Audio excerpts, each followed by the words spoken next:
Part 2. Work billed, but not performed. Did you not hear from the estimator on this claim? Okay, so did you try calling them back, or did you just try to call me? Okay, so yeah, you need to speak with the estimator on this file because they're going to be the ones that are responsible for figuring out exactly what work was completed by your shop and subsequently paying you for that. At this point, my involvement has ended in terms of communicating with you and your shop. That's going to be something you need to work with our estimator on.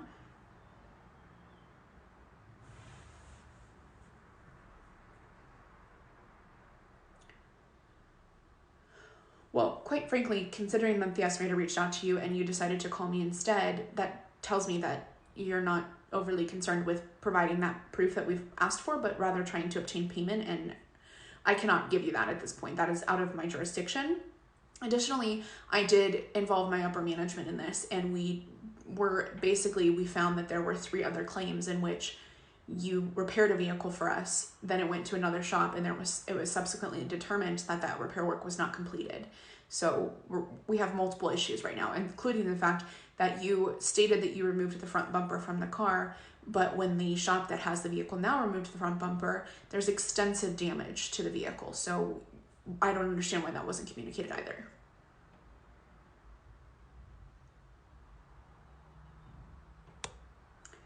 Well, if you removed the front bumper, you would have seen said damage because I have pictures of it, and it's pretty extensive. It's noticeable. So again, it's caused some concern with what repair work was completed, and that's why this has been turned over to an estimator and subsequently one of our investigators so that they can determine what your repair work you did complete and pay you for it adequately.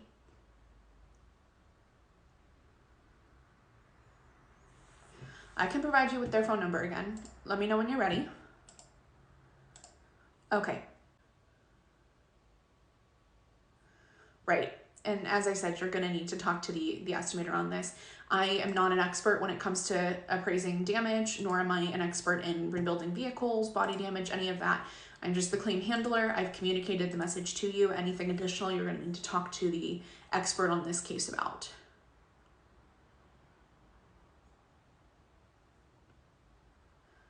Well, I've very clearly communicated to you that the check was voided. So if you attempt to deposit that check, the subsequent fees that result from that are going to be completely on you.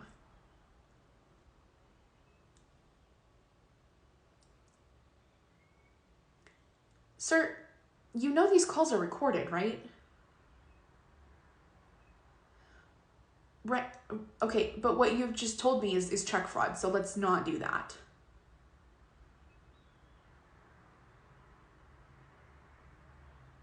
Okay, well, again, quite frankly, your response to the way that we've been attempting to handle this is telling. Because again, if you had done the work, you'd have no problem providing us with the documentation because you would have it, and then we would be happy to pay you. Problem is you haven't provided us with said documentation the way we've requested, and we're not obligated to pay you for work that you billed us for but did not perform. Okay, I'm not going around and around with you on this topic. I've explained to you already that you need to talk to the estimator in charge as well as the subsequent investigator. Upper management has been informed, so if you have questions, you can reach out to him. I provided his phone number. At this point, I am going to go ahead and disconnect our phone call.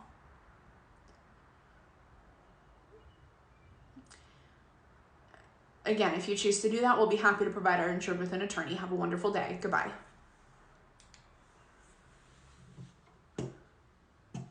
Do I look intimidated, sir? You think you're the first body shop to try to tell me what to do? Nope. You don't sign my paychecks, and until you do, you kick rocks with flip-flops. I'm the last person to be intimidated by a motherfucker.